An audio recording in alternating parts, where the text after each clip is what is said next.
Welcome to BT channel. ವೀಕ್ಷಕರೇ, subscriber like ಮಾಡೋದ್ರಿಂದ ವಿಡಿಯೋಗಳು ಡಿಸ್ಪ್ಯಾಚ್ ಆಗುತ್ತೆ. ಸಬ್ಸ್ಕ್ರೈಬರ್ ಲೈಕ್ ಮಾಡಿ. ಇಲ್ಲಿ ನೋಡಿ ವೀಕ್ಷಕರೇ, ಈ ನಿರ್ಲಕ್ಷ್ಯಂತೆಯೇ ನಿರ್ಮಾಣವಾಗುತ್ತಾ ಇದೆ 612 ಕೋಟಿ ವೆಚ್ಚದಿಂದ ಆಧುನಿಕ ಅನುಭವ ಮಂಟಪ.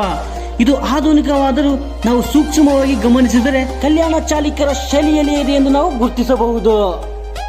ಇದು ಅತಿ ಹೆಚ್ಚಾಗಿ ಕಲ್ಲಿನ ಕಟ್ಟಡಗಳಿಂದ ನಿರ್ಮಾಣವಾಗುತ್ತಾ ಇದೆ.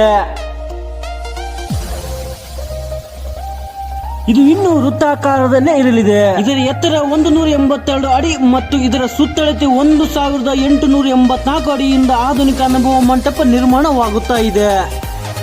ವೀಕ್ಷಕರೇ, ಈ ಅನುಭವ ಮಂಟಪದಿಂದಾಗಿಯೇ ಬಸವ ಕಲ್ಯಾಣ ನಾಡಿನ ಗಮನ ಸೆಳೆಯುತ್ತಾ ಇದೆ.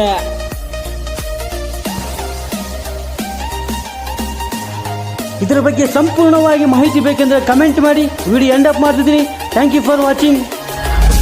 ನಾನು ನಿಮ್ಮ ಪ್ರೀತಿಯ BT.